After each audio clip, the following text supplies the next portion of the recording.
Oh my god, but how am I supposed to play this shit? But it's so hard to play this fight.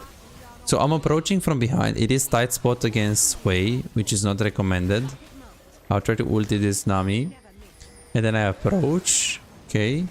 Here I think I should just put the trap. I shouldn't like walk in range and auto attack. Just put the trap. I wanted to auto attack. Oh, okay, and then here Mel, the Wei just obliterated us. I don't want to die here. So I just need to be very patient. Get life still. Yeah, I'll just recall to get Kai'Sa. No reason to do anything stupid, but we can do Nash here, I think.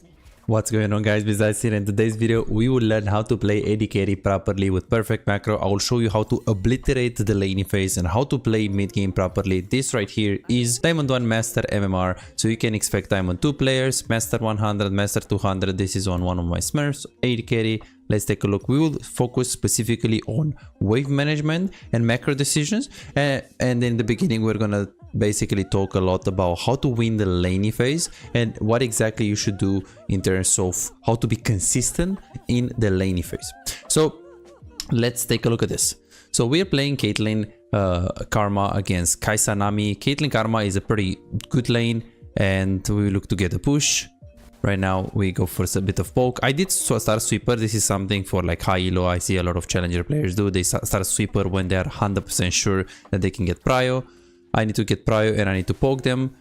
If I think about it, maybe I don't even need to get prio here. I don't need to push the lane because we have so much range. Like I counter Kai'Sa a lot, and Karma is also pretty good into Nami, and we also have better synergy than they have. So I think I'm just gonna step up here. There is no reason for me to hit the wave. I can just walk up here. I want to make sure I throw the Q from the brush so they don't see me. And when I hit a minion, I am always outside of the brush, because remember, if you hit them from inside of the brush, you give them vision on you, so the minions can actually turn on you, or the enemy can just hit you as well. So pay attention to me. I'm always staying into the brush, but if I want to hit them, I don't really stay into the brush. That's basically the concept.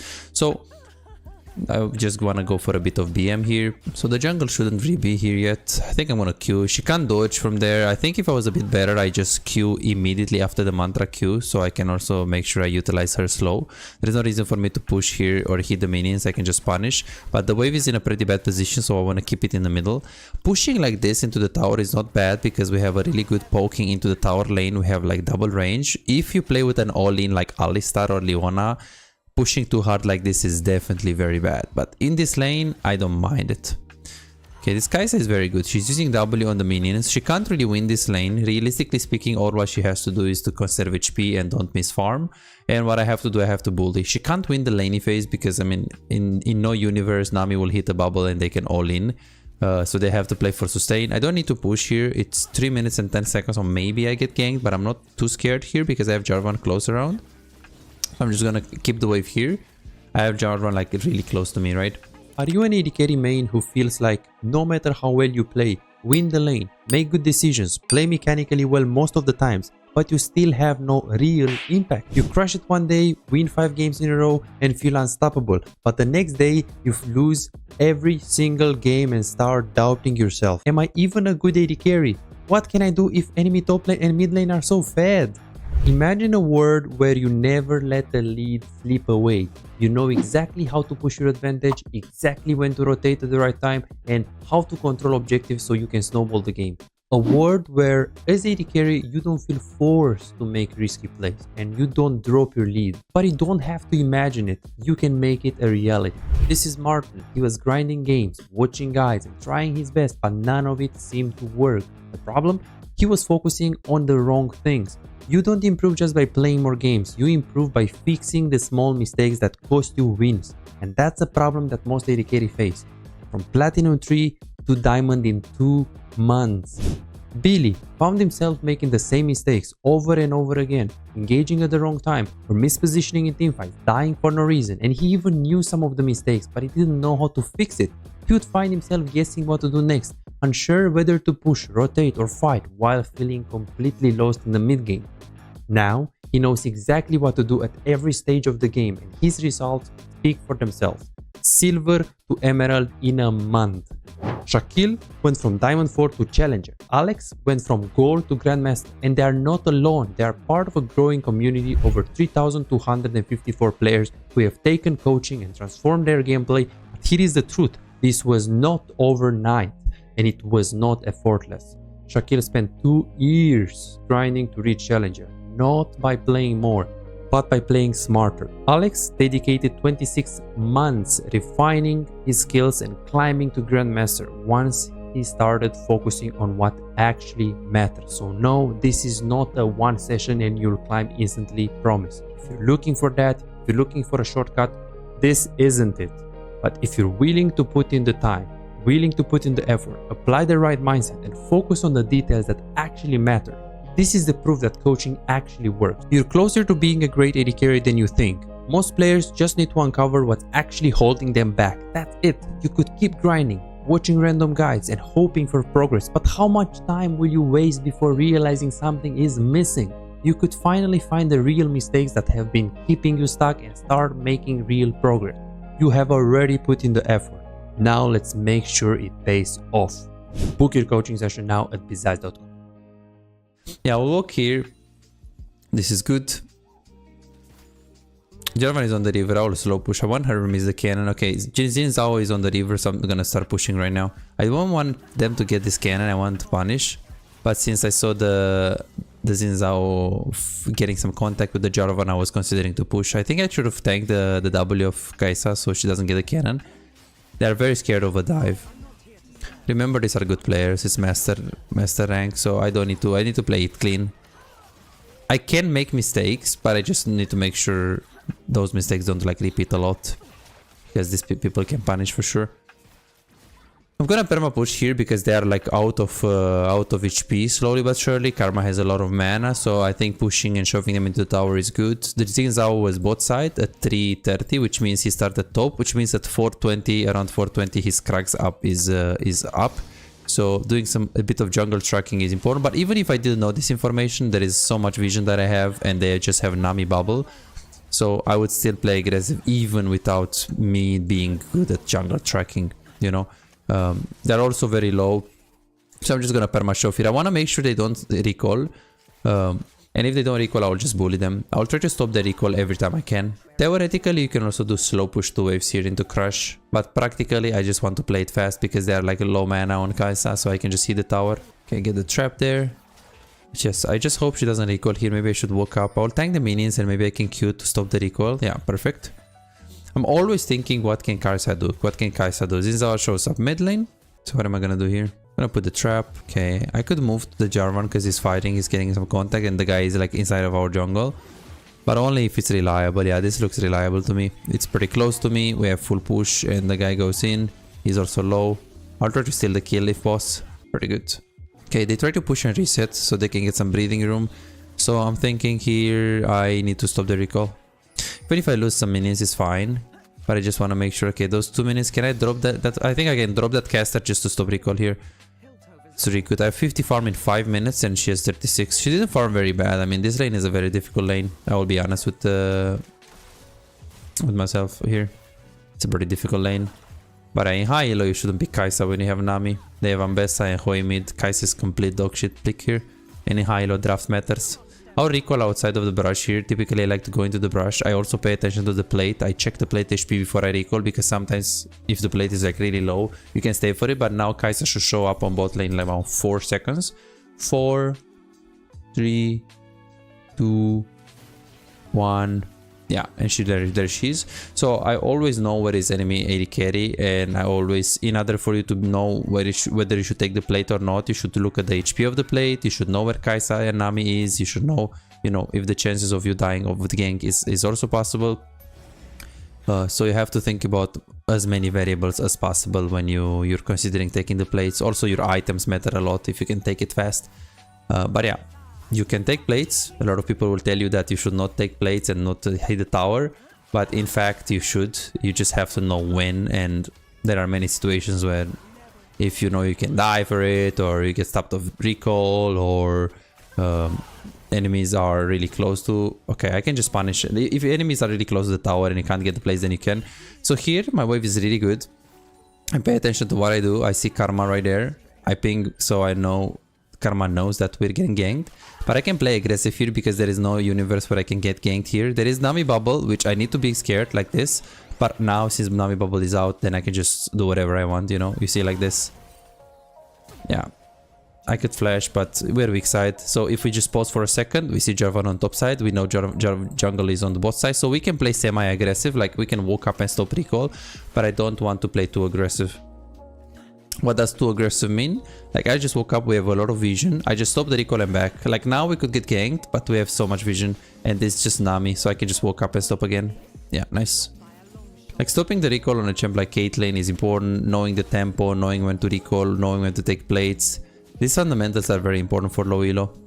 Maybe it's not as important as knowing your matchup, but I mean it probably is. Especially recall timings are very important for any elo. Okay, so Jarvan is batting towards bot side. We have good vision. They still have, let me see. Okay, I try something. I don't know where is the jungle though. So I can't play too aggro. I can stop recall again. Okay. Yeah, they just don't want to recall. They can't recall though. I have almost 80 farm in 8 minutes. I'm like playing, I think pretty locked in here. I can move mid. Actually, this is bad. Okay, this is a mistake. I should never like... If I get free plates... I mean, okay, there are cases where you prioritize fights if the fights are like at the Drake or like closer, but definitely not at the mid lane, right? Definitely not at the mid lane. Yeah, that's my bad. I should not start following. Now let me stop recall again. Yeah, perfect. Yeah, I should not move. It's too far. It's too far. It's good that I have good map awareness on enemy jungle and my jungle, but I think I was too crazy there. The plate was 1 HP. We had the big wave crashed in the tower. We can hit the tower for free. Why not, you know? That's 100% my bad. But yeah, mistakes can happen. You're not gonna play clean. Even when I play, I literally play with, I think like 2 weeks ago I played, no, 1 week ago I played with Hansama in SoloQ. He still made mistakes, you know? So I consistently play with like challenger AD carries and they make mistakes. So don't be too hard on yourself if you make like bronze mistakes. It can happen. Just focus on like doing better and better. Okay, I can't stay here because Kai'Sa should be around. So I'm gonna try to recall here. I don't know if I can recall there.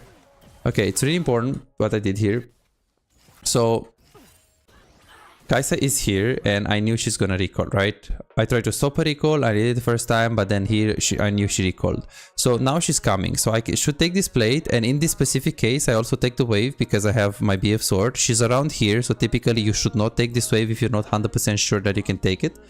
In this exact situation I would, because I have so much wave clear and we have invade in the jungle as well, so pushing here is also important. But typically this is a bit of lack of tempo, and the reason why it's lack of tempo is because Kai'Sa is, and I stayed because the plate is literally 4 HP. And now I recall, Kai'Sa is in the... So typically there's situations like this, if she can stop your recall, it's not good that you stayed for the plate, but in this exact situation it was fine because my Jarvan was also invading. I'll try to recall in a safe position so she doesn't stop me, but yeah, it was a bit of an overextension. Like, yeah, I think if I'm playing Grandmaster on my main, I will get punished, for sure. Okay, good. Let's go back to the lane, checking the wave state as you go to the lane phase is very important. And now we lost Drake. I don't think I could have done much. I have 94 farm in 10 minutes. This matchup should be easy. I'm just gonna ult this guy. I'll just push. I'll just push because they just reset. And I'll walk up here.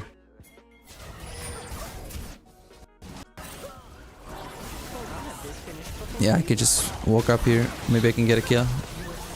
And I can get this guy too. It's so hard for him to play. I need to follow. Okay. I need to follow here.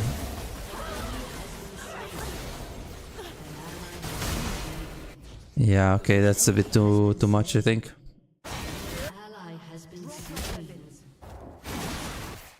Yeah, I'll just go back to bot lane. Okay, so now I pay attention to the dead timer. It's Kai'Sa 5 seconds. So I'm just gonna take the tower. Kai'Sa 5 seconds means I can get the tower, I can get the wave, and then I can just recall. She's probably right now in the second tower in like 5 seconds. So I take this. I don't stay for one more wave. I just take first blood tower. So she has 60 farm. She's really behind, right? This is the diamond 1 master AD carry. I have almost double farm. So it's I think it's I'm always a bit like if I throw, she's gonna come back, because when you play against Diamond 1+ players, they are a lot better at like knowing when to come back. So that's why sometimes I prefer playing in low elo, where you make mistakes and you can still come back in the game anytime. I need to go back to bot. I would go mid here, but I need to go back to bot because Mel is mid and Kai'Sa is pushing, and she was pushing consistently. Pay attention to this. Like now, if Mel goes bot, it's fine. Like it's exactly at this point, but since she started pushing on bot lane already and the wave is about to crash, I need to be bots like fast. I don't think she's gonna really fight me here, but I'm gonna push. I need to be mid now. I don't need to be here because I wanna play for. I tanked the. So did you guys see that? They want to get a cannon. You tank it.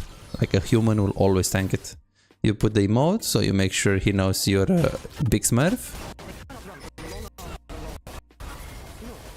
Okay, I can just gank maybe.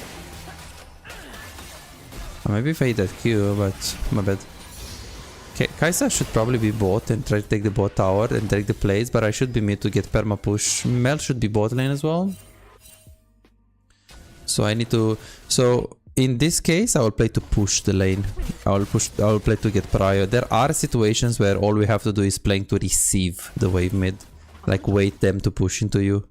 Especially when you're behind, but in this case I can easily just perma get prio, and now I'll just play around my jungle and my support. So now I don't want to hit the tower because they could just come from over the wall. We don't really have much vision in the enemy jungle, and my jungle still has 3 camps. He's probably gonna do 1 or 2 camps and then scuttle, but I think this is pretty greedy if I woke up like this. The reason why I do it is because their engage is inexistent, right? So I can just do whatever I want here. So why do I do this? It's a bit greedy, for sure. But their engage is like Xin Zhao and Nami. It's like if they had Jarvan, if they have like something that can engage from over the wall, Zac maybe, I would never hit the tower there. But in this case, I mean, Nami bubbles, Xin Zhao is like, he doesn't cover so much space, right? So I can play pretty good. So I'm gonna push this. I'm gonna take the tower because I have people around me. And then after this I will push, and I need to recall soon. I see Jarvan is invading, so I'm considering staying because I want to keep up the tempo. But I think I won't. I'll just try to get his vision. Okay, I missed. No problem. I need to recall instantly. There is no reason for me to stay. 20 seconds for Drake. I'll just recall before the Drake. Typically you want to be there 30 seconds before it spawns, but in this case we had full map control here, if you see. Like this is full map control. We have push bot, push top, and we just have mid tower. We have decent amount of vision, so they have to clear this. They can't enter, so I can recall now. But yeah, typically you recall 30 seconds, like at worst 30 seconds, but you can also do 40 seconds. I'm gonna stay right angle here because I have Karma around me, but it's really important to cover like right angle side, just because she wants to be able to help you. So you can see I'm super confident here. And now I'll just play with my teammates. They could be into the brushes, so I'm not sure really if I want to face check. So also the way you face check in SoloQ is the following. Like, you never face check by yourself. You let your Jarvan face check like that. Look at my clicks, you see? Super important. Then I can push mid. Okay, it's a bit hard to enter. I think it was better if we just engage on Nami. Not on Xin Zhao, because it's really hard to enter here. It's really hard to enter. We should go on the other guy. I'll ulti only after the Xin Zhao ult.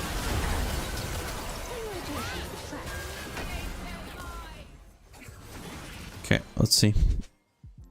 I hope the game is not too loud though. Okay, let's see. So now we take Herald, I push, I take Herald, I still play for push mid lane, and then I just recall because, well, everyone is recalling, but then I realize that I don't have anything. If I recall, I have only 900 gold. I could sell my potion for a cloak, but I'm really close to getting the Infinity Edge. Knowing your power spikes and just looking at the goal that you have the power spike is really important. I'll pad top here because I have a little bit of time, but I guess he's dead. I'm gonna hit the scuttle. I'm gonna try to hit it from the left, so he goes on the right here, so he doesn't go towards top side, because then they can just take it.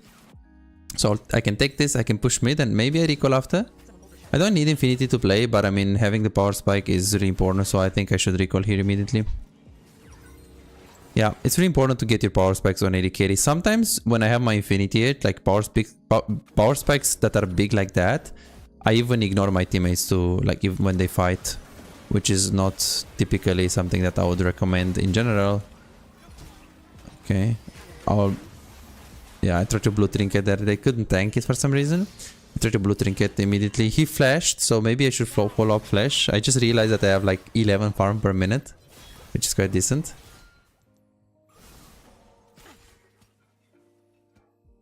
Okay, I think I should play top here. I don't want to enter, but I mean I have to, right? We have Mel push. Let's see if I can one tap him. Yeah, pretty good here.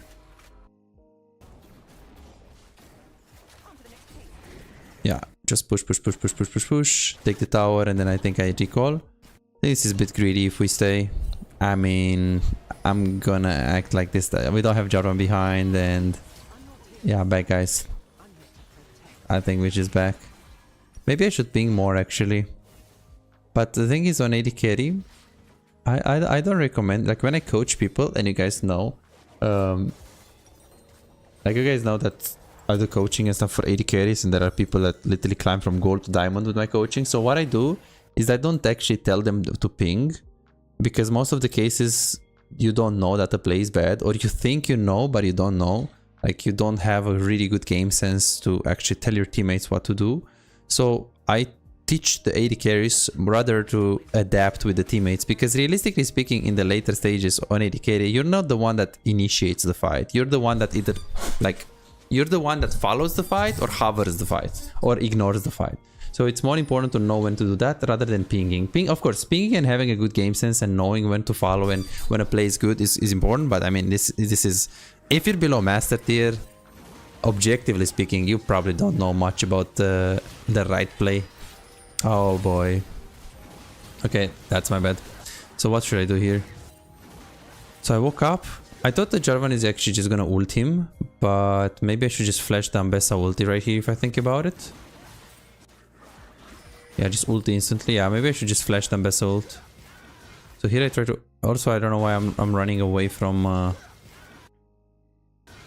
guess I thought the Xin Zhao is already behind me. And then I should flash the ult. That is my bad. Karma couldn't get in time, unfortunately, but yeah. That is on me. I need to be careful. We still end up winning this fight, but it wasn't the best. I need to be careful. I need to go top here because Kai'Sa is pushing, so I can just stop a recall here. Same concept, right? I know where everyone is. Kai'Sa just took the tower. She's in the brush. So what do? Walk up, stop the base. GGBG. Okay, keep pushing. Go back to the Gromp. Gucci, and then we go back to mid lane. I took some camps. I did have time to take camps because nothing is really happening. I mean, okay, Gnat is pushing, but we have two people recalled, and Jarvan is taking the buff. Typically, I don't take camps if I know that something is gonna happen, you know. So like now, I push mid, I go towards bot. I'm pretty close to the item. Okay.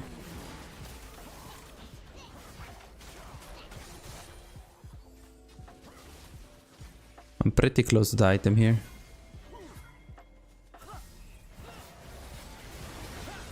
Oh boy, I think I fucked up here. Wow, I don't know if I could dodge that. But she was in the brush the whole time. She was in the brush the whole time. That is a bit unlucky, but maybe I should expect it.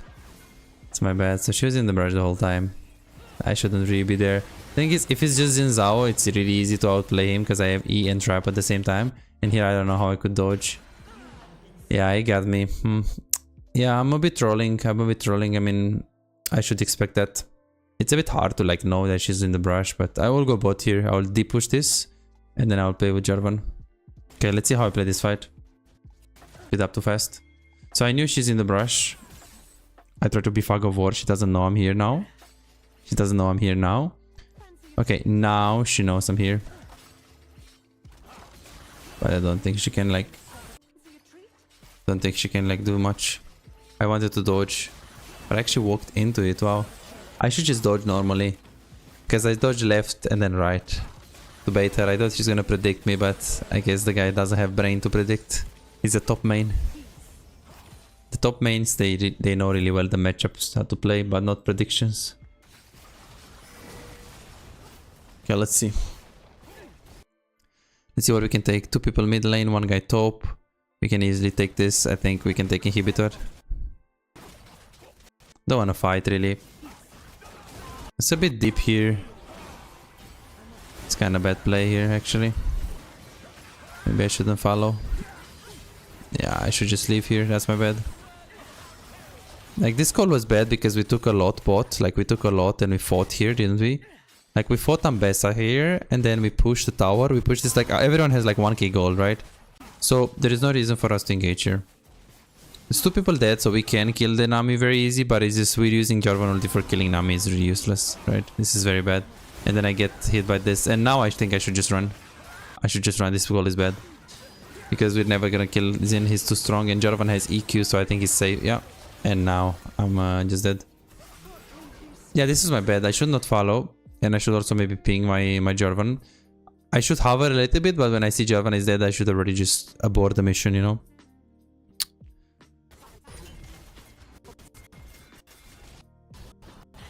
Okay, let's see. Oh boy. Okay, I think I just killed myself. Yeah, here I just killed myself. It looked really good, but Hui is so annoying actually. I will try to do a lot of damage before I die, but that is... Okay, so the last cases I did not play it good. I got caught. It was a bit unlucky, like Hui staying in the brush and stuff like that. Then I feel like also like what Jarvan did like kind of killed me.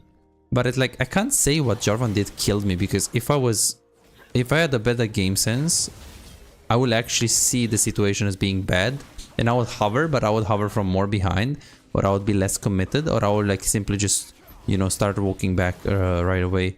So I guess, yeah, I know a lot of you will say, oh boy, Jarvan is inting you, why is he going, you know? But yeah, but why am I following, you know? Why am I following? So I need to be better at like knowing what to follow. And in general, I mean, you can commit fully, you can hover, like kind of stay behind and wait for something good to happen. Or you can ignore, but typically I like to hover, you know. I don't need to commit hard, I don't need to ignore, I can hover until something good happens, and then if nothing good happens I just leave, you know. But yeah, this game was about early game transition. Like, even though I made some crucial errors later on, I didn't play perfect and stuff, but it doesn't matter because you just need to play significantly better than your enemy AD carry, right? You can make mistakes. If you make like 5 really big mistakes and the enemy makes 20, I mean, it's fine, right? You can still, you're still gonna win the game. And I want to see this guy side. We can't do it. It's 50-50.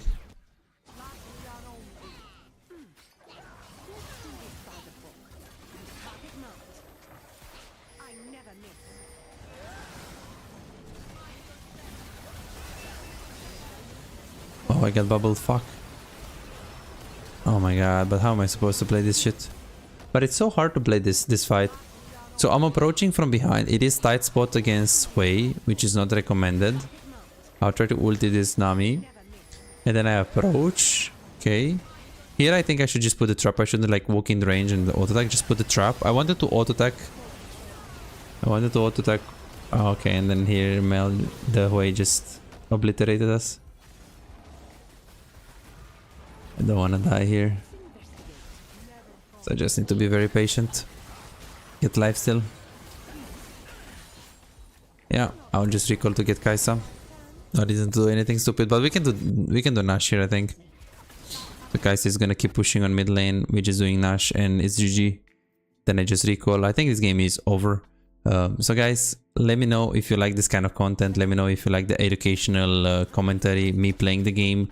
I'm debating if I should do an unranked to master series. In July, I will anyways start a 200 ping climb.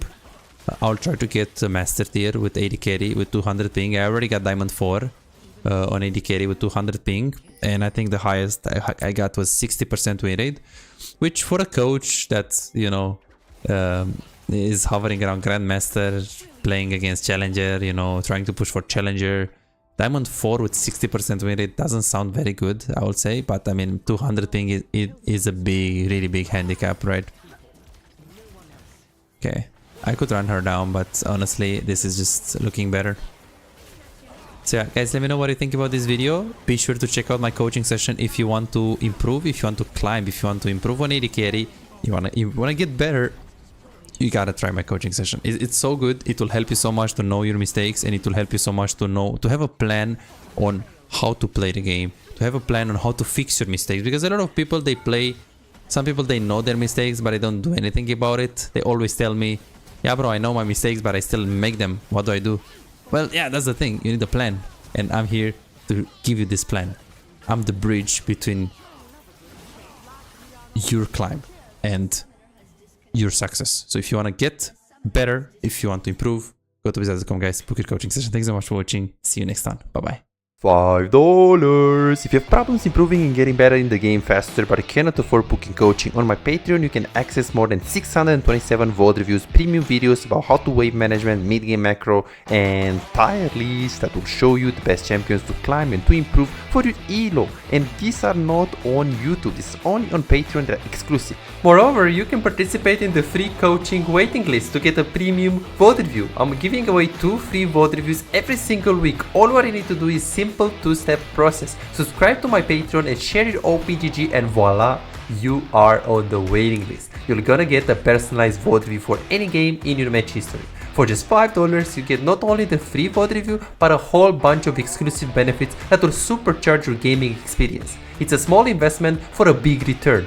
And it's just $5, it's no brainer, right? But here is the deal, you've got to act quickly. The waiting list is already filling up fast. 55 people already subscribed to the Patreon, and there are 6 people that they are on board, they are on the waiting list. And more are joining every moment. Now, do you want to secure your spot for a free VOD review? Go ahead on my Patreon and reserve it right now.